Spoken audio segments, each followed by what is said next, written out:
भगवान कृष्ण का जो पुत्र होगा वही आपके पति होंगे। और इस विचार से रति मैया भगवान का ध्यान लगाए बैठी, प्रभु का इंतजार करती रही। प्रद्युम्न जी का पैदा हुए और हुआ क्या कि एक दिन संबरासुर नाम का एक राक्षस आया, जिसको ये पता था कि कृष्ण का पुत्र ही उनका काल होगा। तो उसने क्या किया कि प्रद्युम्न को छोटे ही से थे 10 दिन के, तभी उनको हरण कर लिया अपनी माया, और हरण करके ले जाकर समुद्र में फेंक दिया। समुद्र में जब फेंक दिया तो वहां एक मछली थी, मछली ने उनको निगल लिया। कहते हैं कि जिसको परमात्मा जिसकी रक्षा करना चाहे उसका कोई कुछ बिगाड़ नहीं सकता। जाको राखे साइया मार सके ना को, बाल में बाका कर सके जो जग बैरी हो। चाहे जब कितना ही बैरी हो जाए कि उसका कुछ बिगाड़ नहीं सकता। संबरासुर ने उनको फेंका, एक मछली ने निगल लिया और मछली को एक मछुआरे ने पकड़ लिया, और पकड़ करके उस मछली को ले जा करके संबरासुर को दे दिया। बड़ी विशाल मछली थी। उस मछली को देख करके उसने कहा कि अपने राजा को दे देंगे तो राजा हमारे बड़े प्रसन्न होंगे। राजा को दिया। राजा ने उसे अपने रसोइयों के पास भिजवा दिया, और रसोइये ने जब उस मछली के पेट को फाड़ा तो उसमें से एक सुंदर दिव्य बालक निकला, और उस बालक को देख करके संबरासुर ने कहा इसको उस रति को दे दो, दासी को दे दो, वही इसका पालन पोषण करेगी। रति महारानी उनका पालन पोषण करती रही, और धीरे धीरे उनका जो मन था रति महारानी का उनके प्रति आकर्षित होने लगा। एक दिन प्रद्युम्न जी पूछा कि तुम कौन हो? तुम तो मेरा पालन पोषण किया, तुम मेरी माँ के समान हो, मातृभाव होना चाहिए, लेकिन ये तुम्हारा भाव हमारे समझ में नहीं आता। तब उन्होंने रति मैया सब कुछ विस्तार से बताया कि आप मेरे पति हो और कोई नहीं हो। सारी कथा बताई, और जब कथा बताई तब उन्होंने कहा कि फिर हमें क्या करना चाहिए। रति महारानी ने कहा कि तुम जा करके संबरासुर का वध करो, और खूब अपने माया से, अपने ज्ञान विज्ञान से उनको बड़ा कर दिया बहुत जल्द ही, और अपने हाथ में अस्त्र शस्त्र लेकर के प्रद्युम्न जी पहुंचे संबरासुर के पास। उनको ललकारा, और ललकार करके जब दौड़ा संबरासुर तो उनकी सेना का संहार किया, वध किया, और रति महारानी को लेकर के अपने घर वापस आए। इधर रुक्मिणी महारानी जब पुत्र गायब हुआ तो बड़ी दुखी थी, बड़ी चिंतित थी, बड़ी शोक में थी कि इसका पुत्र छोटे बचपन में ही गायब हो गया हो। बड़ी विलाप कर रही थी। लेकिन जब रति को लेकर के प्रद्युम्न जी आए तो बड़ी गदगद हो गए, प्रसन्न हो गए, खूब स्वागत सत्कार किया, और आनंद से वो सब रहने लगे। बोलो आनंद कंद भगवान की जय हो, बोलो वृंदावन बिहारी लाल की जय हो।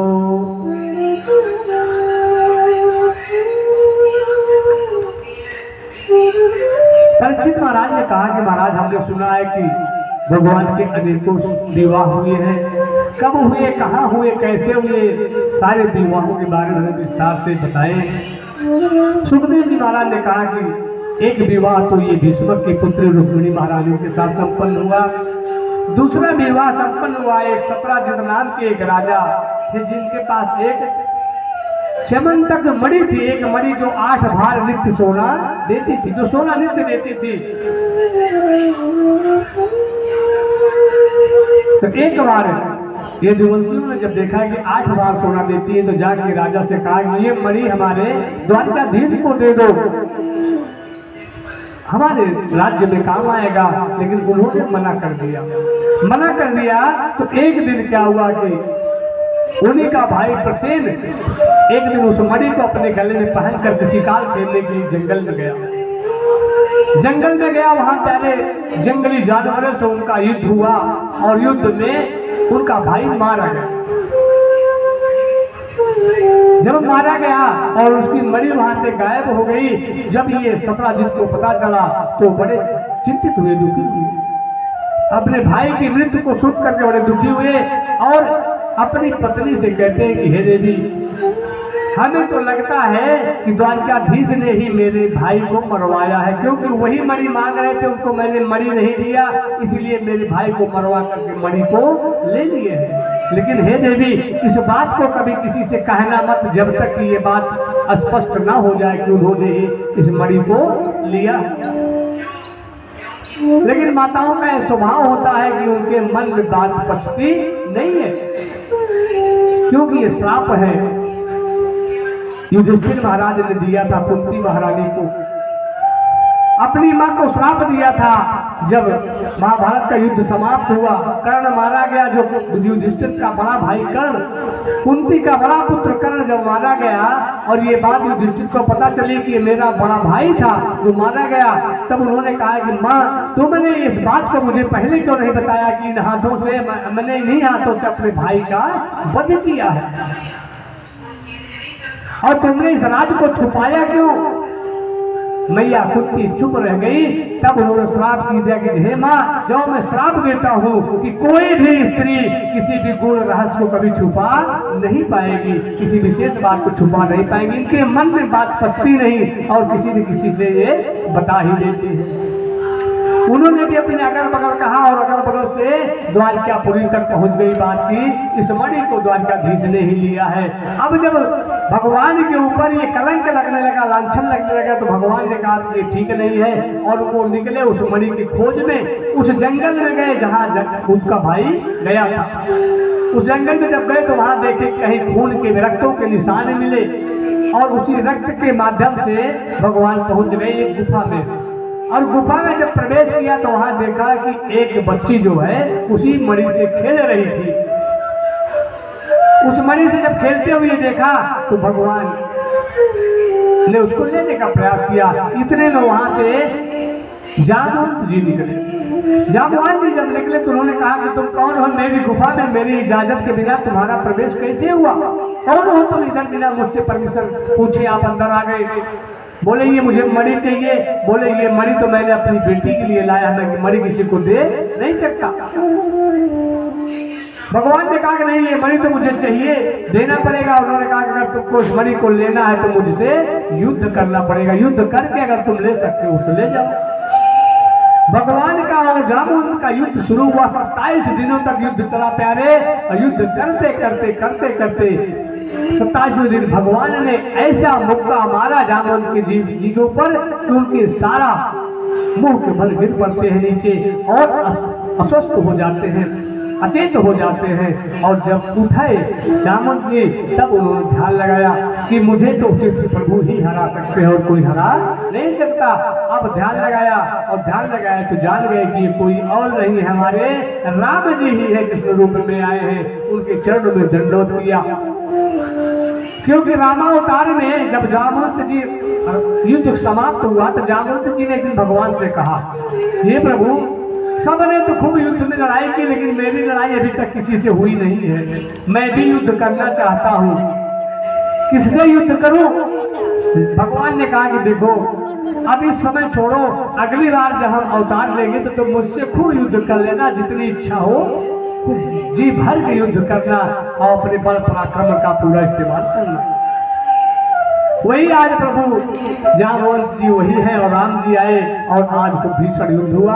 अंत में जब हार गए तब उन्होंने भगवान के चरणों में प्रणाम किया और प्रणाम करके कहा कि प्रभु, ये मणि तो मैंने अपनी बेटी को दी थी, इसलिए अब प्रभु अगर मणि को लेना है तो मेरी बेटी को भी स्वीकार करो।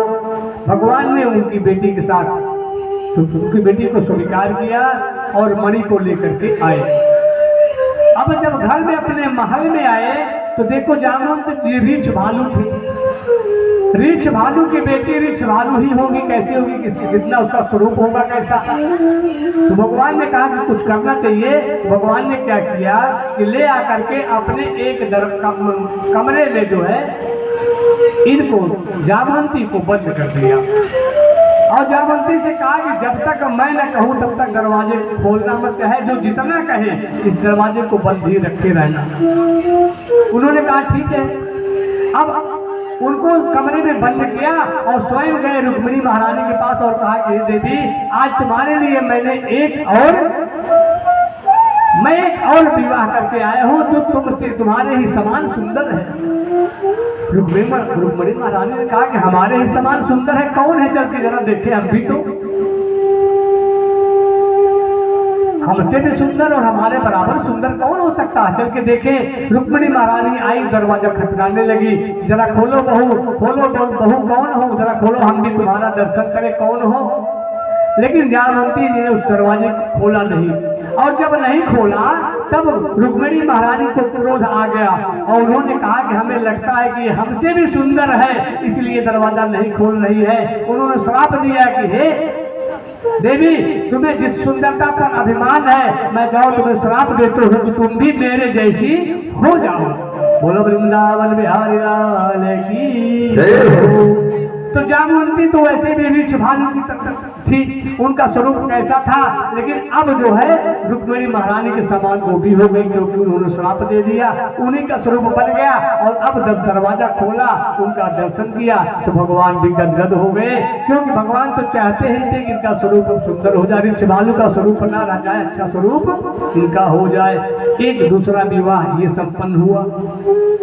तीसरा विवाह, भगवान ने जो मणि थी उस मणि को ले जाकर सत्राजित महाराज को दे दिया कि महाराज ये मणि आपकी है और वहां मुझको मिली, ऐसे ऐसे मिली, मैं आपको देता हूं। सत्राजित ने कहा महाराज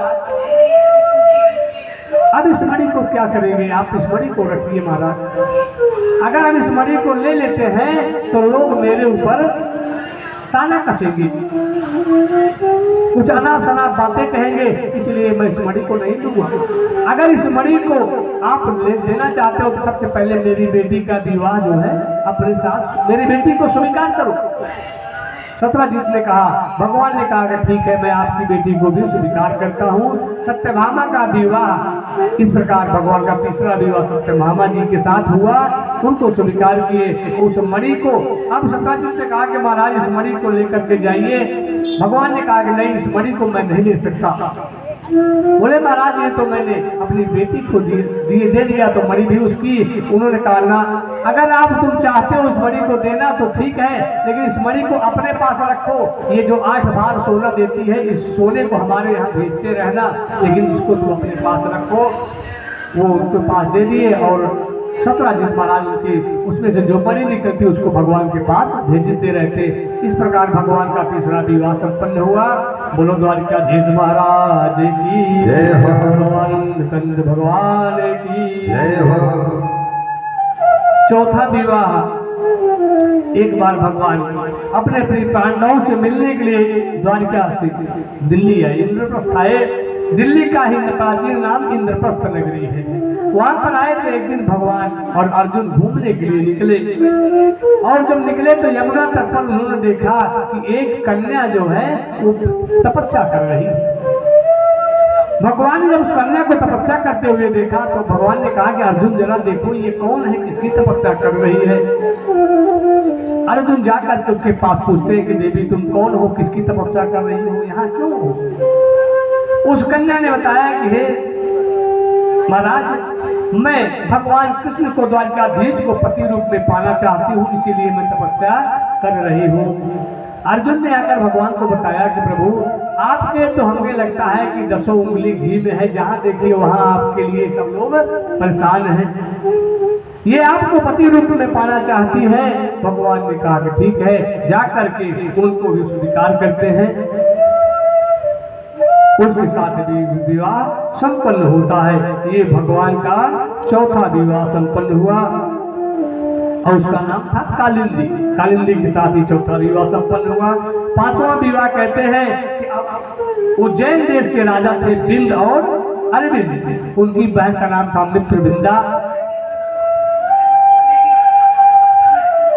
ये बिंद और अरविंद अपनी बहन मित्रविंदा का विवाह दुर्योधन के साथ करना चाहते थे, लेकिन वो भगवान को चाहती थी, भगवान का करना।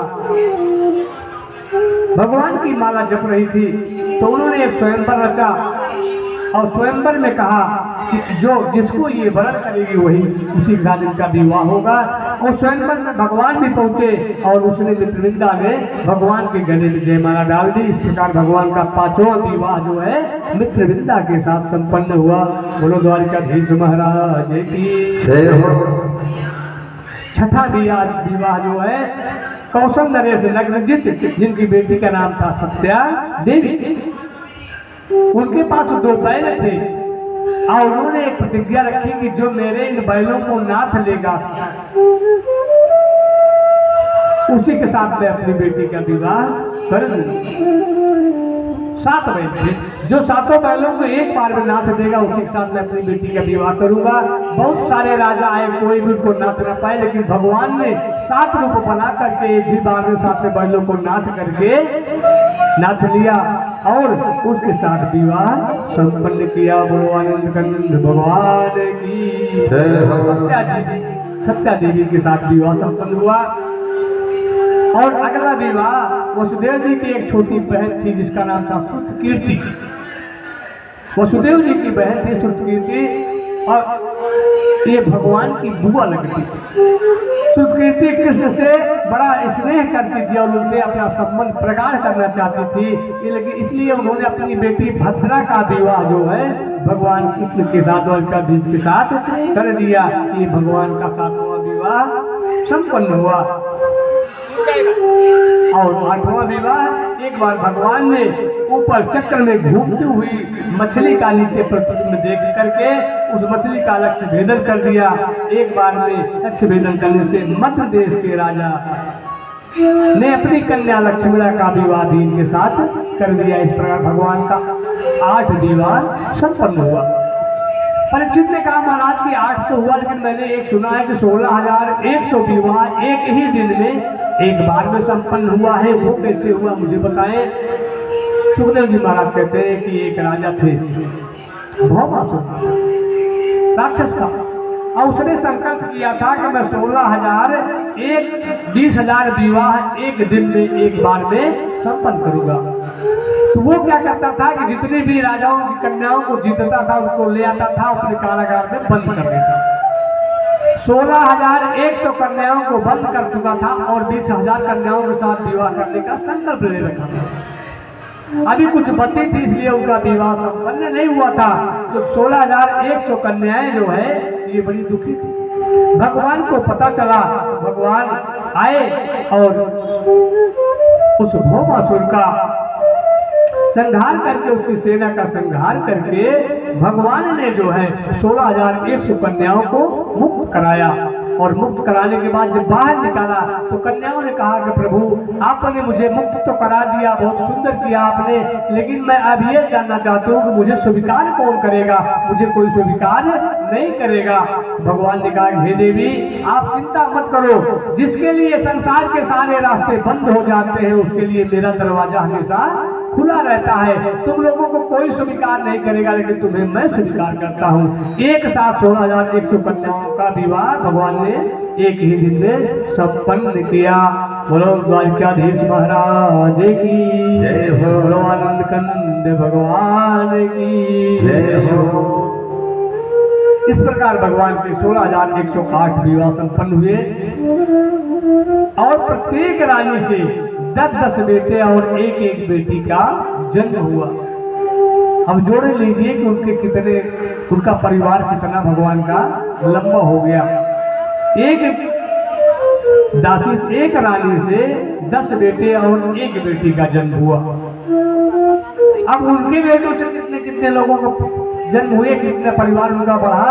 इस प्रकार भगवान का परिवार जो है बहुत ही विशाल हो गया। बोलो आनंद कंद भगवान की जय हो। बोलो सच्चिदानंद भगवान की जय हो। भगवान के पुत्र पद्म हुए और पौत्र हुए अनिरुद्ध। अनिरुद्ध जी के 2 विवाह हुए, दोनों में भयंकर युद्ध हुआ। अनिरुद्ध का एक विवाह हुआ रुक्मिणी के भाई रुक्मी के नातिन के साथ। रुक्मी के घर बारात लेकर के आए। जब बारात लेकर के आए तो उधर बाराती चल रही है, इधर रुक्मिणी ने कहा कि बलदाऊ भैया चलो हम लोग दूध क्रीड़ा खेल लेते हैं। दूध क्रीड़ा खेलने के लिए जब वश में बैठे तो वो बेईमानी करने लगा, इधर उधर की चापलूसी करने लगा। जीतने के बाद भी वो कहता, हारने के बाद भी कहता कि मैंने जीता है। इस प्रकार आकाशवाणी हुई कि नहीं ये नहीं जीते हैं, लेकिन फिर भी नहीं माना और इसमें भीषण युद्ध हुआ जिसमें वो मारा भी गया। इस प्रकार इनका विवाह जो है एक तो ये संपन्न हुआ। बोलो आनंद कंद भगवान की, वृंदावन बिहारी लाल की जय हो। बोलो आनंद कंद भगवान की जय हो।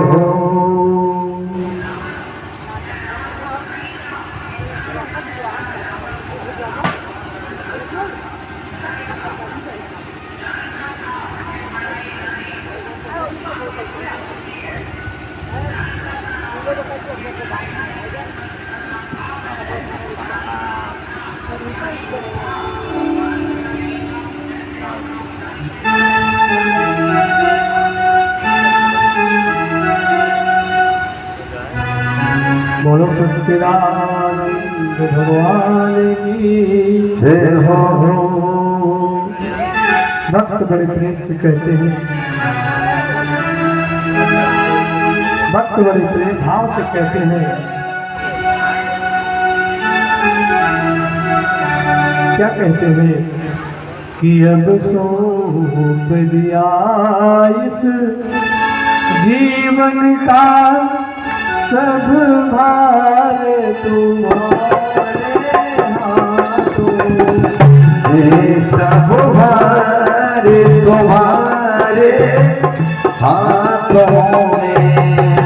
अब सौंप दिया इस जीवन का सब भार तुम्हारे हाथों, ये सब भार तुम्हारे हाथों में। तुम्हारे हाथों में और हाथ तुम्हारे हाथों, और हाथ तुम्हारा हाथों में। जब सौंप दिया इस जीवन का अब पहुँच लिया इस जीवन का।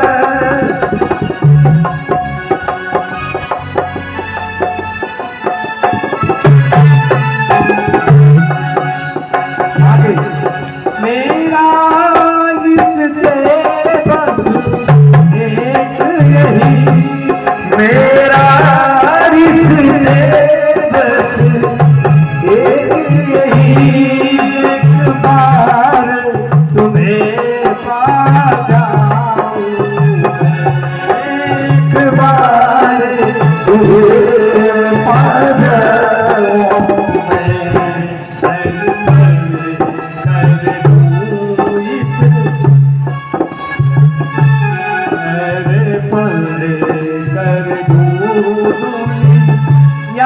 भर का सब प्यार तुम्हारे हाथों, ये सब भार तुम्हारे हाथों में। अब सौंप दिया इस जीवन का सब भार तुम्हारे हाथों, वो सब भार तुम्हारे हाथों में।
शरणागत क्या कहता है, हे प्रभु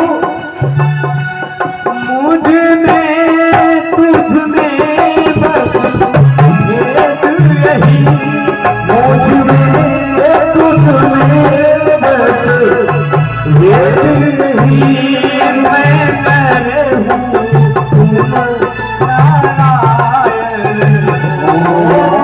मैं हूँ नारायण हो।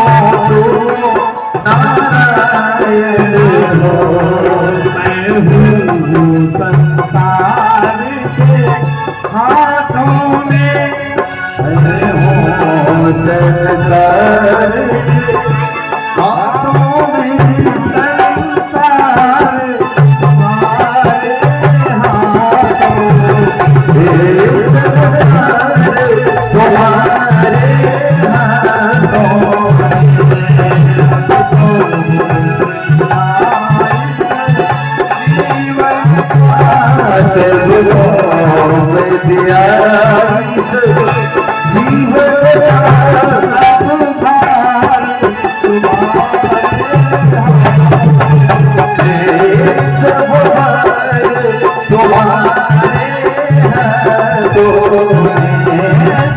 तुम्हारे